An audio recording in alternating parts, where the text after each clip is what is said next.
Today we are in Amsterdam, where calm and motion mix bicycle, charming bridges, water and narrow facades. It's a city of freedom, art and history, and Frank Van Gogh, windmills and tulips. If you need a weekend escape, this city just warmly welcomes you in.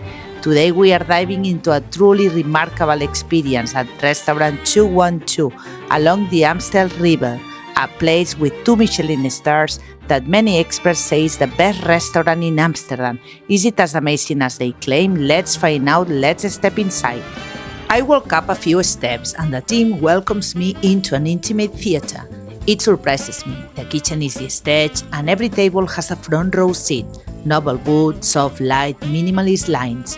Everything close, everything measured. Tonight's menu has 5 appetizers, 4 mains and 3 desserts, ending with the chef's iconic apple, the glass apple everyone whispers about. Before the first bite, we find a little warm towel waiting for us, soft and steamy, just to clean our hands, and a linen napkin. There's a vine branch on the table. At first, you might think it's just decor, but at 212, nothing is just decor. It's actually our first bite, finished right in front of us. Everything is edible, a crisp leaf with a soft, sweet, savory cream inside. They then brought 3 more appetizers, each served simply and precisely. A Grissini spread with Dutch cheese, cream and a crab claw with lime and a touch of lavender gel. I tried the seafood slowly. It was creamy, with a layer of cheese and pure seafood inside. I loved the crab. It tasted of the sea and the small sea-themed decorations made sense. The last was their signature raviolo, thin skin and filled with warm broth. It was meant to be eaten in one mouthful. It exploded on my palate. We finished the appetizers with roasted Jerusalem artichoke, topinambur, its skin crisp and the interior filled with prawns. The dish was juicy and balanced, sweet and salty. It arrived cold, potato and prawns together, joined by a very original sauce and on top a shaving of Swiss cheese. I remember thinking how everything fit, flavors, textures and a temperature, clean and right. The vinaigrette was delicious. They cared for the cutlery. For each dish, they gave only the pieces we needed. Everything was thought through, impeccable, tidy and discreet. The flatware made the course easy to eat. With the first wine, we closed the appetizers. I had loved them. Each dish showed clean technique and artistic presentation. They told us the room fit 20 diners and that there were 6 people in the kitchen and 2 to 4 in the dining room. Then the bread arrived, a great variety. I chose the brioche and my son chose the house baguette. We began the 4 main courses, curious to see whether they would keep the level up and which one would become my favorite. So the first main course they brought out was the Chutoro tuna tartare, just slightly kissed by Japanese charcoal, served with these tender little charred broccoli shoots and a kind of mustard emulsion underneath. When I tasted it, the Imperial caviar and that little touch of cream on top just took it to another level. It was like wow. Now I personally adore Japanese flavors, but even if you are not a total die-hard fan, this dish would really astonish you. And then I tried the smoked butter bread they serve alongside. It was just smoky and soft and absolutely lovely. Cheers from Amsterdam! Don't forget to subscribe. The bread vanished so quickly we ordered a couple more, including one with a croissant-like flakiness. Just listen to that delightful crunch. Wow. For the second pairing, they presented a charming 2023 Les Chemins Pinot Noir. Light, fresh, and just perfect alongside the king crab that was about to arrive. The sauce had a subtle, spicy hint, making every bite truly delicious. I took my time, savoring the crab slowly. It really is a dish meant to be enjoyed at leisure. The zucchini was exquisite and the crab outstanding. By the time they poured that lovely Japanese sake, the whole experience just kept unfolding so beautifully. The main courses leaned toward fish before finishing off with a meat dish, but I have to admit I was most excited about the desserts. There was this wonderful calm in the kitchen, the service just had the whole room in their hands and it was a joy to see. It made Amsterdam feel like the perfect place to come with someone you love. stroll by the canal houses and just savor the moment consciously. This time, the main course is their famous sea bath, which uses a truly unique technique that inspectors instantly recognize. They don't scale the fish at all. Instead, they bath it in very hot oil so that the scales crisp up. They serve it alongside a smoked eel, a silky sauce made from fermented asparagus, and just a hint of rhubarb in champagne. And as the aroma hit me, I took the first bite of the eel, tasting its saltiness balanced with a sweet sauce, and the crispy skin of the bass was just incredible. Everything was such high quality that it was honestly hard to pick a favorite main course. I couldn't decide on my favorite one. It was impossible. All were delicious, and there was still the most anticipated dessert, the magical apple.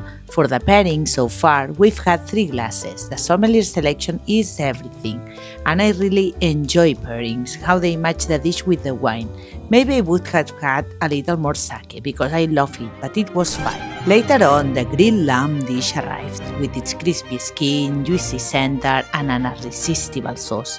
The aroma was just fantastic. When I tasted it, I thought the sauce was absolutely spectacular. The whole dish felt like a gift. This kitchen really let the main ingredients shine above all, even though the sides and the sauce were top tier as well. Then I tried a wonderfully earthy morel mushroom, just like one I had tasted at Jules Verne in the Eiffel Tower. Honestly, at that moment, I couldn't even rank the dishes. Everything was just so top-notch. From Barcelona and after 2 Michelin star meals in Amsterdam, we definitely noticed the difference in service styles. The sommeliers and waiters were polite, precise and professional, maybe a bit reserved in tone, but always attentive and careful in every gesture. And you know what? We had no clue about the price. They never show it, so you can just guess what a 2-star place might cost, right? We wrap up the 4 main courses with the tuna tartare, the king crab, the sea bass, and finally the lamb. Honestly, the quality was sky high across the board, and it was impossible to pick a single favorite. And who hides behind 212? 2 amazing Dutch chefs, Richard van Oostenbruch and Thomas Groot. They met at Envy and later worked together at Bordeaux, where they earned 2 Michelin stars before creating the magic of 212. They brought out a pre-dessert, a little chocolate with cheese. I had asked for a bit more red wine for the cheeses. It was short for me. That's really my only little critique. Then came the desserts. They offered us this lovely selection of homemade preserves to pair with the cheeses, all crafted by Richard's mother-in-law. There was a tomato preserve, salty and slightly spicy, an elderflower jam, and a raspberry jam. That little detail just added so much soul to the experience. They paired the cheese with 2 types of bread and some nuts, and I was honestly amazed by the selection. 30 varieties, maybe the largest I had ever seen at a Michelin star restaurant.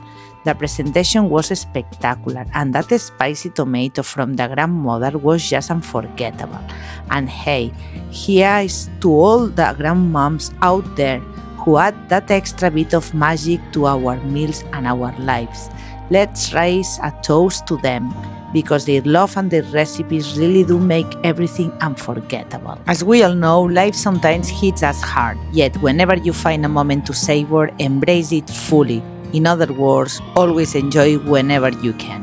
And finally, the moment I had been waiting months for, Thomas' signature crystal apple. Inside this stunning creation was a Granny Smith sorbet with ginger, walnuts, and a touch of apple vinegar and salted caramel. Alongside that apple, there was another dessert, a meringue filled with strawberries macerated in lime and rosemary, topped with a little goat cheese ice cream. The chef even cracked it open at the table with a hammer. It was divine. I had seen the apple on Instagram, and I was just in awe to finally have it in front of me. It looked like a crystal sculpture, and I felt a little pang of sadness to break it, but it was so worth it. The caramel was delicious. They served 2 liqueurs to go with this dessert, and I have to say that crystal apple was like tasting a piece of art. I just have to congratulate Thomas for creating something so magic. They heat sugar and blow it like glass to make a thin hollow apple shell. When it hardens, they fill it with green apple sorbet so it gently cracks on the first bite. One bite sums up 212, precision craft and a crackling rush. All the pairings were 4 main glasses and 2 little glasses for dessert. Nothing was left, everything had been finished. They served the coffee without plates, only the spoon, and then asked if we wanted the petits first, and of course we said yes. What arrived was another sweet spectacle, delicate and beautiful. The little Madeleine was perfect, and the cream too. And to close that feast, they offered a chocolate that the chef chose. What a finale! Then the check arrived. I had enjoyed the experience so much that I paid gladly. They had even drawn Amsterdam skyline on the check, a sweet little detail. The total was 690.50 euros. We hadn't left a deposit because the booking had been a recommendation from Teresa at the Libraya. The wine pairing had cost 128 and the 2 menus 248 euros. Even though it was 2 stars and not 3, it felt like 3.